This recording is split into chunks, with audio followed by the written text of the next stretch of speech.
Welcome in. It is Big Ten Today. We are presented by Gatorade. It is great to have you with us on this Tuesday. Dave Revson, Sydney Supley. Man, this is a big week. If you like Big Ten softball, and I know you do, you're heading down to West Lafayette to be a huge part of our coverage for the Big Ten softball tournament. Bigger and better than ever, and a lot to look forward to. The fact that it went down to the final game of regular season to even have an outright champion just goes to show what we're going to see in this tournament that I truly believe is going to be the most competitive year we've ever seen in the Big Ten. It should be fantastic. And before we get to the postseason, let's put a bow on the regular season for you. That is our big story. It was the Oregon Ducks who captured the Big Ten regular season softball title, their first season in the conference, taking 2 out of 3 from Michigan State over the weekend to wrap it up. It was the Ducks' first regular season conference crown in the sport since they won the Pac-12 back in 2018. The team discussing the title with Lisa Byington and Janie Ritter. As we look at the replay, it's impressive here. Your team was impressive too, Coach, and you shared with Jenny and I that this was at the top of your list at the beginning of the season to try to get a Big Ten championship. Describe what this accomplishment means now that you've accomplished it. It's huge because we've been talking about it since we got here on campus and talking about it, manifesting over it, and understanding the hard work that's going to be required. And do we have the ability to go on the road and win games? Do we have the ability to be at home and win games? You know, it's not going to be hard. It's really difficult to win a regular season championship. It's amazing. We worked so hard, and to finally get it, it's surreal. How do you describe this moment? Obviously, you know, your first season in the Big Ten, you're in the Pac-12 before, but you get your first time here and you take away the Big Ten championship the first time. What does that mean? Yeah, I mean, we were so prepared for everything. We were very proactive in everything that we did, so it set us up for success, and it's just amazing. I'm so proud of all the girls, and I just can't believe it. Our Gatorade game leaders taking a deeper dive on the Ducks. Been an outstanding year for Melissa Lombardi's crew. Her first conference title at the helm of Oregon. Last one came in Mike White's final season when they played in the Women's College World Series for the 5th time in 7 years. They have matched White's 2017 team for the best regular season mark in program history. And Sydney, again, they are the top seed here in the Big Ten tourney. What stands out about them as they prepare to head to the postseason? They are arguably the most complete package. The way that Lombardi has trained her team in the offseason, in the weight room, to be able to have over 150 stolen bases. And then on top of that, they could also hit the long ball over 70 times. But what stands out to me the most is I'm a big believer that defense wins championships. They're 4th in the nation right now within their fielding percentage. That just goes to show how much they value all the little things. But I think the best part, too, is before you saw Coach Lombardi get the trophy, she took time to hug every single one of their players. They're truly building such a special foundation. And then you look 4 through 9 right now within their lineup, all underclassmen. The future is very bright in Eugene, Oregon. This is a program last made the Women's College World Series, as we said, 7 years ago. Certainly have a chance to make it this year. But to your point, whether or not they make it this year, you could certainly see in the years to come this once again being a powerhouse, as it has been so much through the years, a team that does so many things well. Not surprisingly, we had a Duck among the Big Ten award winners this past week as the conference handed out its weekly awards. There you see him, Kedri Lushar, who drove in 9 runs in 3 games against the Spartans, was the player of the week. Nebraska's Jordy Ball, the pitcher of the week for the 5th time this season. 2-0 without allowing an earned run and only allowing 1 ball to be hit out of the infield. That's a pretty good week. And Washington's Alexis DeBoer, the freshman of the week. She's had an outstanding year. We're going to, again, talk about the whole Big Ten tournament here going forward. But there's one other series, Sydney, from the weekend to discuss. And UCLA had a chance to win at least a share of the conference title. But Northwestern, who remember was the #1 seed in this tournament the last 3 years, I mean, it's not like a shock that Northwestern would go out and beat UCLA, but they did just that. They beat them 2 out of 3. First time UCLA has lost a home series in 6 years. All right, so let's take Northwestern first. What does it tell us about the Cats, who are very much an NCAA tourney bubble team? That they are playing their best softball right now, and it could not be coming at a better time. This Northwestern team was 2-12 against ranked opponents before coming in, and then you're facing a top 10 team who is undefeated at home before they came to Los Angeles. It was Lauren Boyd, but these hitters, the way they attacked all 3 pitchers who have been pretty much lights out against everybody else in the Big Ten. You have to talk about Lauren Boyd. I think she's the most underrated pitcher right now in the Big Ten Conference. What she did, 2 complete games, 7 innings, and the fact that she only held this UCLA team to giving up 3 earned runs is unbelievable. Really a great story, too, when you consider she missed all of last year with an injury. She went about 600 days between appearances in the circle, and to come back and to be as good a player as she's been. Really, really a neat story. And again, huge for Northwestern because, as we say, they're right there on the bubble as a team that started the year at 6-9 and it's just kind of gotten better and better as the year went on. What do you take from it if you're UCLA? And again, I want to emphasize, like, there's no shame in losing to Northwestern, but they've been so good all year, and you certainly don't head into the postseason on a positive note. For UCLA, it's not a time to panic. If anything, you just have to look at it as a growing experience. Where they've been able to be so successful is having 3 aces on the mound. They still had their stuff. It came down to their misses were just a little bit too much over the whites. They need to go back to the basics heading into the Big Ten tournament. They have the speed, they have the spin. How can you really focus on painting your corners against these hitters, changing the eye level, and then changing the speed is the biggest piece, especially against a Big Ten team who's putting up football scores, I should say, as a conference. It's been so offensive heavy. Their pitchers really need to step up this weekend. We know about their bats. Megan Grant, Jordan Woolery, a really potent team. And again, this is a great program, a program that's been to 3 of the last 4 Women's College World Series, certainly seen as a threat to get back there this year. It'll be fascinating to see how they respond, frankly, in West Lafayette. Does this come as, again, kind of a wake-up call of sorts? We'll see. And again, we're going to take a deeper dive into the Bruins coming up a little bit later in the show. Have some baseball awards from last week to pass along as well. Co-Players of the Week, Oregon's Ryan Cooney and USC's Andrew Lamb sharing that award. Joseph Jerwa, Pitcher of the Week after tossing a complete game shutout against Oregon Friday.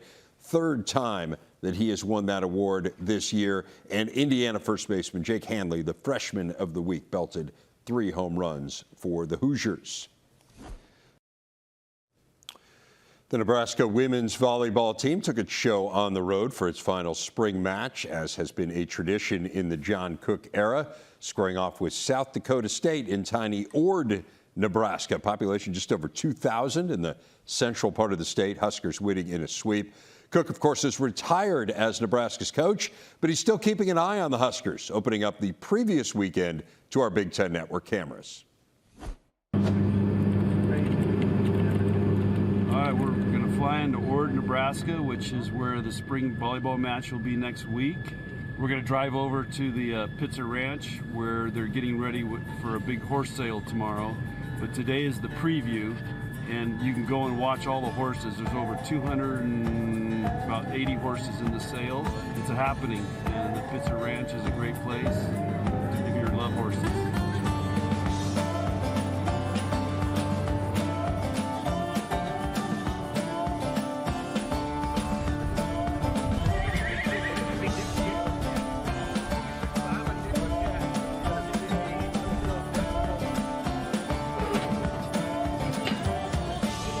Right now, this is the preview. So everybody here is kind of shopping and watching these horses rope these steers. And this is kind of a tryout. Like I said, there's 200 and some horses in this sale. And so this is where you get a chance to see them perform and work. And there is a couple horses in here that my son and I may bid on.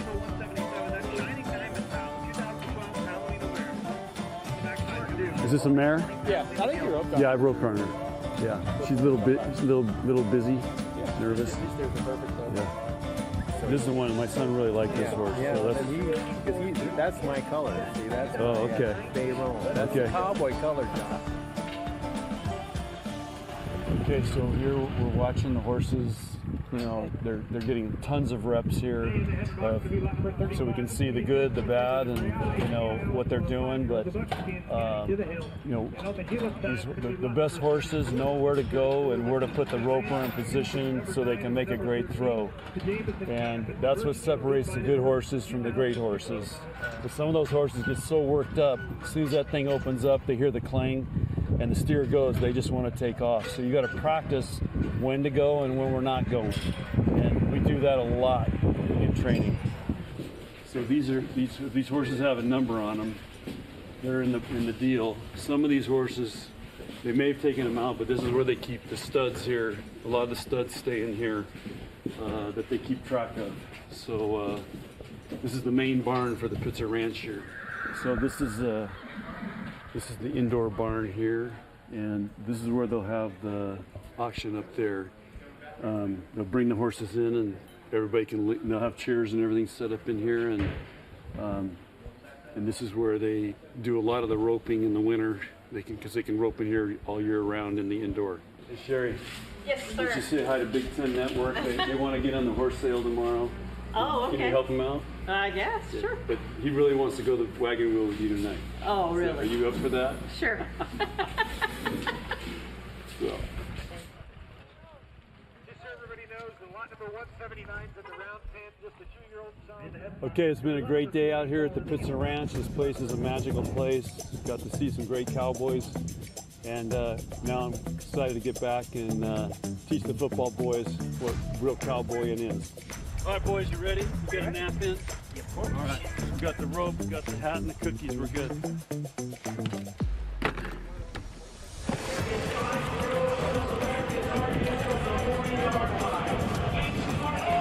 You got to catch the right horn if you want a chance to catch the left horn. You got to go the right horn first and over the left. You'll love baby pictures. That's Lauren's new baby in Madden this morning. So you're throwing a purse, throw it. That's going ESPN Sports Center right there.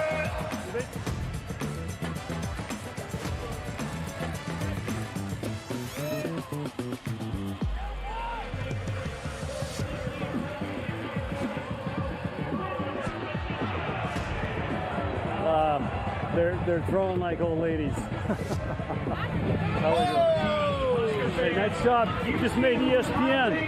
How you doing?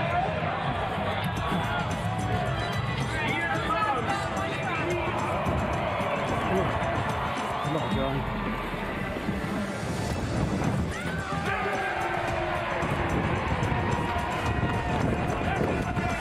Here we go, boys.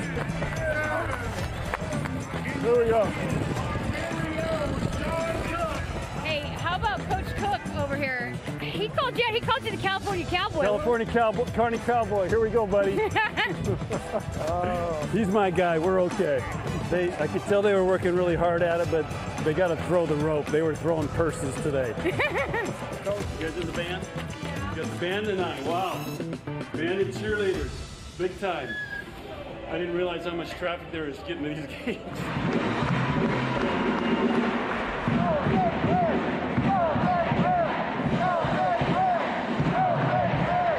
So we'll see here if Kansas can get a 2-point run, maybe. Oh, wow. That! Wow. Segler with the bump set. Kansas just turned around like, what just happened right here? Swanson's like, what just happened? 3 blockers. Wow. Wow. Holy cow.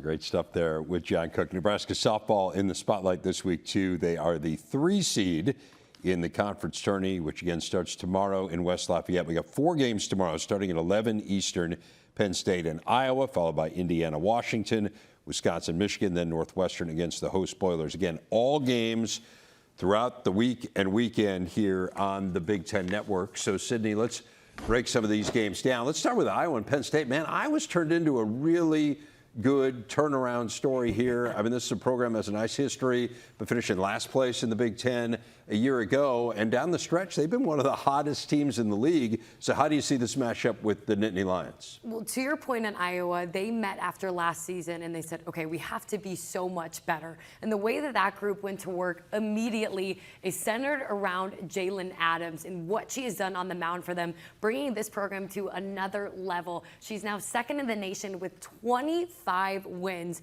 But when you look at the pitching's perspective in this matchup, it couldn't be any more different. You have Adams, who's ate up around 200 innings pitched, and then a Penn State lineup that's going to use everybody on their pitching staff. Most of the games, they use 3 pitchers and really try to change it one time through the order. But what Penn State has done, phenomenal after losing their ace due to injury, Bridget Namath, at the beginning of the season, which she was a huge point for them last year, is they've honed in offensively. They're a team that's averaging nearly 7-8 runs a game, and it's all led by Brooke Clausewitz, who's been personally one of my favorite stories. Is she's somebody who didn't get a lot of playing time her freshman year. She went down to Florida, played in a summer leagues that some college freshmen do, and she said, I'm committed to being better. She saw over 100 at-bats, just live pitching every single day. Now she's hitting over 400 and absolutely catapulting this offense. So it's going to come down to Jalen Adams and Penn State's offense. That's the storyline there. Right, because to your point, Penn State's pitching situation just got shaken up at the very beginning of the year and haven't really recovered. Injuries really a huge part of the reason they probably won't make it to the NCAA tournament after making it a season ago. Washington and Indiana, interestingly, they didn't play during the regular season, but this was an NCAA tournament game a year ago, a regional matchup, and now here they are in the same league.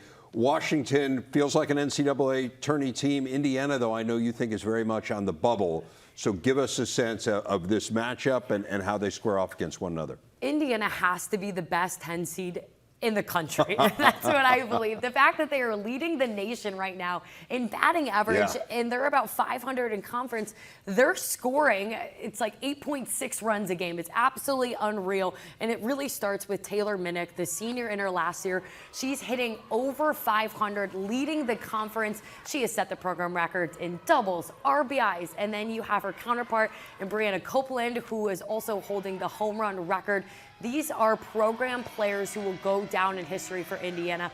They're also a team who's been in the championship of the Big Ten tournament these past 2 years, so they understand what they need to do. But they're going against a young Washington team that's gotten better right away. And the stat that is glaring obvious to me that's going to determine this outcome is this is a Washington staff that's only walked 90 batters, and then you have an Indiana pitching staff who has around 180 walks. So that's going to be key for these Hoosiers who have an ERA north of 6 that, while they can hit the ball really hard and often, they have to find a way to limit the walk. So you're going to have Alexis DeBoer and the rest of this Washington offensive lineup really expose that. Yeah, that's a really interesting matchup. I mean, you're right. I mean, Indiana, some of those numbers are crazy, right? You lead the nation in batting average, lead the nation in on-base percentage as well, and yet kind of a, as you say, middle to bottom, middle of the pack team. Speaks to how good the Big Ten's been, and also speaks to the degree to which their pitching has struggled, frankly. Okay, Michigan, Wisconsin is another one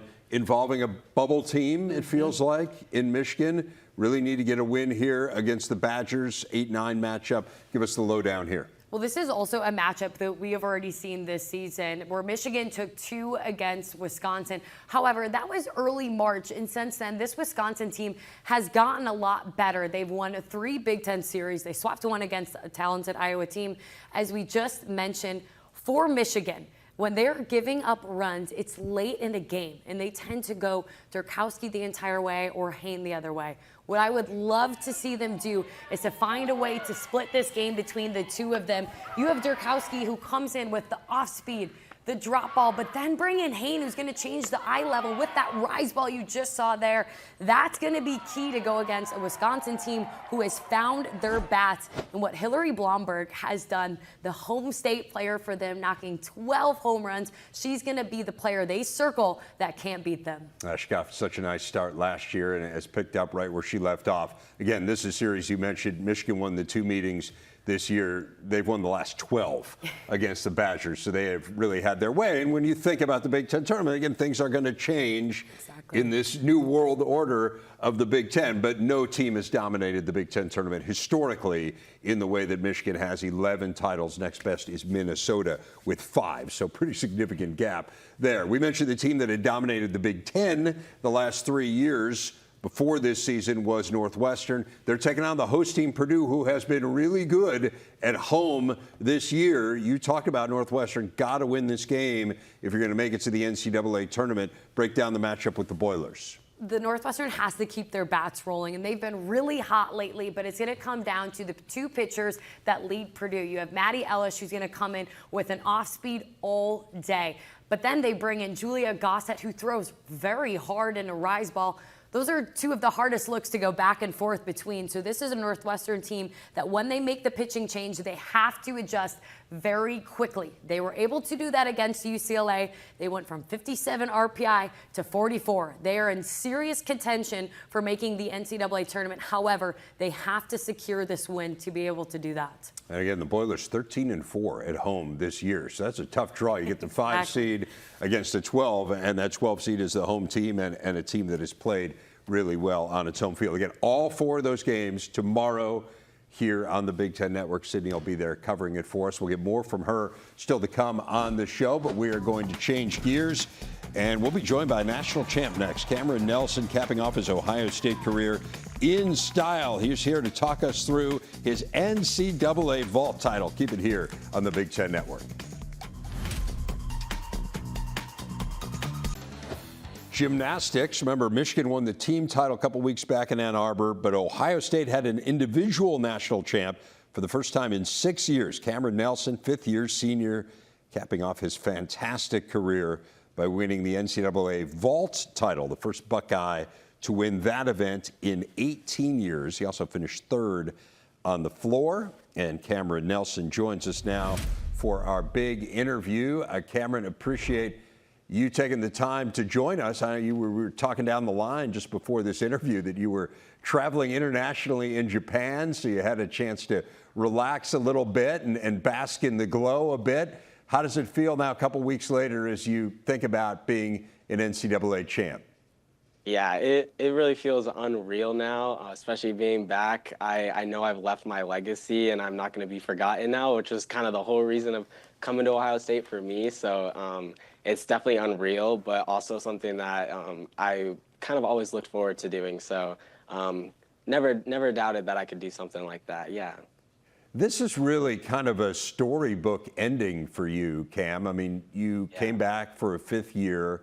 This is literally the last rotation of your college career, right? Was the vault in the national championship, and you absolutely nail it. The vault is over so quickly. So I guess, like, if you can, give us an idea of what was going through your head, the culmination of all of this as you stood at the end of the runway preparing for this vault. Yeah, so actually going last kind of worked in my benefit because I got to see all the competition before I even went. So I kind of knew what to expect with judging and what vaults were going on. So that kind of gave me a little bit of confidence with knowing what I was about to go and try and do. But yeah, like vault, as you said, was so quick, and being on the event, it feels really long for me. Like as soon as I salute my hand, I feel like how many breaths I take. I feel the ground and everything, and it feels for me a lot longer than it looks for the audience. And I just go through my mind and think about everything I've been doing in the gym over and over. I do a lot of vaults in a day, so it's muscle memory at that point. But you kind of just let your body go and do what you've been training for. Yeah, there is this notion of you really have to peak at exactly the right moment, right? I mean, it can't be 10 seconds later or 15 seconds earlier. You got to be ready right then. How much of that is kind of what you were talking about and just the routine of how many times you've done it and gone about it in exactly the same way? Yeah, I really have a competitive mindset. So when it comes to the big stage is when I'm most prepared and I have the most adrenaline and energy to go out and do it. And my body at this point is pretty broken down. But with the scene and the crowd, all of that disappears, and when I go up there, it's mostly about the numbers that I took, because that's what's gonna make sure that I do the vault the exact same way I've been doing it in the gym. But I really allow the environment to come in with me and release that energy into the vault, and I just kind of let loose a little bit. Yeah. Cam, if you want to talk about a broken down body, let's circle back in 30 years, okay? Yeah. And we can talk about sure. what it feels like to be a little bit older than you are. Yeah. But you've talked a lot about manifestation, that manifesting is a big part of kind of how you go through your life, and you manifested this national title. How do you what is the mindset to get yourself into that mode of, this is my goal and I am going to make this happen? Yeah, it really comes down to just how I grew up and making it an obsession. I dream about gymnastics. I think about it 24/7, and when I'm not in the gym, I'm playing like a little gymnastics game on my phone. It's really 24/7 obsession over it, and with that, it just kind of becomes a reality with it, and it makes the dreams and goals a lot easier for me. So really, it's just how I live life for the most part. I go about it like with a fun mindset, but I'm really obsessing over all the little things. Yeah. What's interesting to me is that I think there were some who thought that were you to win a national title, it might come on the floor, and you finished third on the floor. And so, I mean, which is amazing, right? You finished third in the nation in an event, but I know, again, you kind of set out this goal of, I want to be a national champ during my time in college. So you knew you hadn't won the floor. How do you kind of put that behind you as you head to vault? Yeah, with floor, it was really like, it could have gone either way with the judging. Like, they could have rejudged it and I could have been on top. But with the experience I've gone through, like, you always have to just move on to the next event and reflect on it later. But I wasn't too pressed about it, because I knew that I left my performance out on the floor as best as I could, and I didn't really leave anything for granted. And I did exactly what I was training for. So win or lose, like, it was still a great experience. But I knew that vault was still there, and I knew that that was a really important one for me. So I still had something to look forward to. We were talking about manifesting. I know you're big into visualization as well. And when you hear athletes say, visualize, I kind of always think about it as maybe you're just visualizing that yourself on the floor, yourself on the vault. But if I'm understanding correctly, you literally visualize the whole meet, like in real time? You'll go through an hour visualization. Am I interpreting that correctly? Yeah, when I was younger, I did a lot more of that. We would have hour-long just lay down on the ground, close our eyes, and go through the whole meet, like warm up and all those little things. But now I kind of do it more when I'm going to sleep, which actually isn't a good habit, because when I go to the meet, I start yawning because of that visualization that I'm doing in bed. So it kind of brings up those habits. But yeah, I'm always just thinking about how I do things, and it kind of reacts the micro muscles in your body, and your brain can't really process the difference between the visualization and what's really happening. So I use that to my advantage to do more reps in my mind. Interesting. You talked about some of these techniques that you've been doing since you were a young gymnast. You grew up in Idaho. So how does one go from Idaho to Ohio State? Yeah, both my parents were in the military, and so I had to move around all over the place. I've lived in 17 different houses before coming to Ohio. Wow. And this is the longest I've lived anywhere. But yeah, I've been everywhere. So I don't really say I'm from anywhere. I just say, yeah, I'm from everywhere when they ask.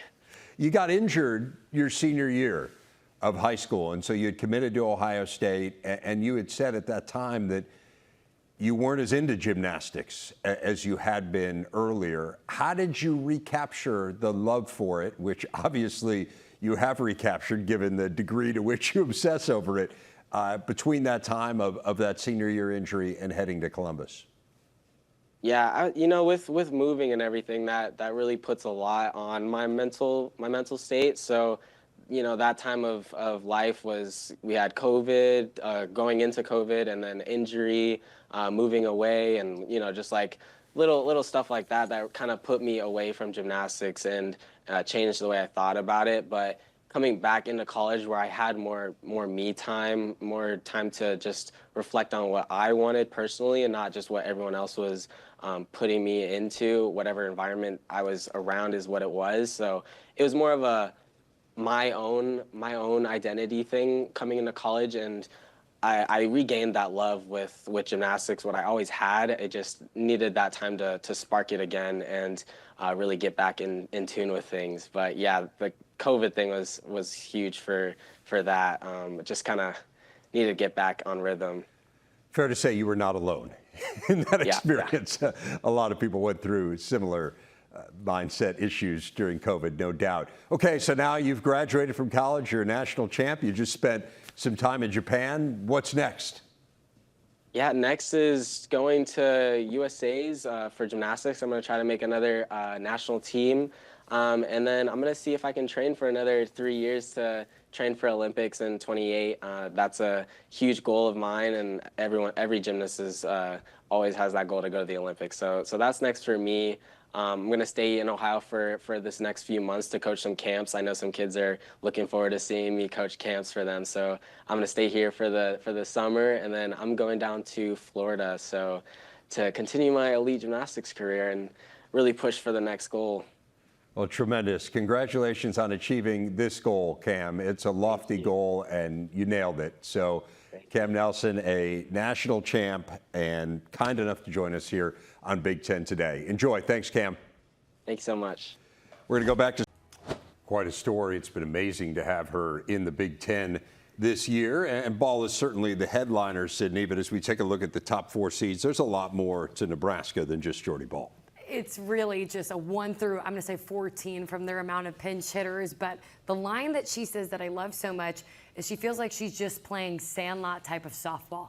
That's when special things come. And I talked to head coach of Nebraska, Rhonda Ravel, yesterday. She said goosebumps, tears in her eyes when she went back and watched that line.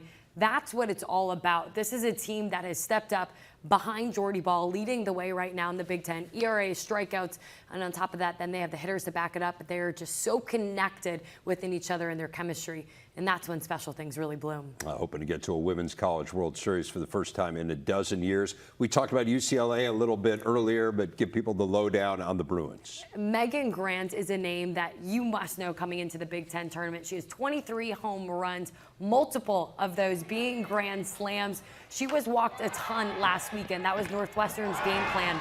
That's most likely going to happen the rest of her way out. She has earned that respect. She has to find a way to reset when those walks come, so then she's ready for that next at bat, even though she didn't get competitive pitches.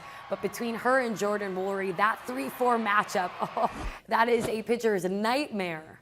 They've got those two, and then you have a pitching staff that leads the Big Ten in whip and strikeouts. So it's a tough team to deal with, no doubt. Oregon, the 1 seed. You have to look at Elise Sokolsky being the number 2, the way she stepped up last weekend, huge for the Ducks. Normally have been riding with Lindsey Grine, leads the nation with 26 wins. Last weekend just wasn't her weekend. She was knocked out twice, but the way that Sokolsky stepped up, she threw 15 innings across 3 different games, only giving up 4 earned runs. To be able to have a staff like that it doesn't have to just rely and live and die off of one pitcher is absolutely phenomenal. And you could say the same within their lineup. Riley McCoy is up for National Player of the Year, but then you bring in also a player like Stephanie Maake, who has nearly as many home runs. They just have depth at every position and part of the game. And lead all major conference teams in stolen bases as well. Ohio State, I don't want to say they're a one-dimensional team because that's overstating it, but man, when it comes to power hitting, there is literally no team in the country like the Buckeyes. You can almost be one-dimensional when you can put up 133 when that dimension is that good, yeah. 30 more than the second team right now nationally. What they have been able to do under Kieran Kumar in year 1 is absolutely unbelievable. Again, those are the faces that were a part of this Buckeye teams last year. She didn't hit the portal, and this group went from 65 home runs to now over 133, breaking the Big Ten record. You have it from players like Milliken, who last year had 1 career home run in her 3 years and now has put up 17+ home runs. It's been unbelievable to watch their approach at the plate grow, their confidence level. This is a team that could really create a lot of noise here in the Big Ten tournament. Team that leads the nation, not just in homers, but in slugging percentage and runs as well. The issue is pitching staff ERA bottom half of the Big Ten. So can they get good enough pitching to let the hitting take over? The dramatic conclusion of our show coming up next. Sydney and I will take a closer look at the players to watch this week, the names you should know as we prepare to head to West Lafayette.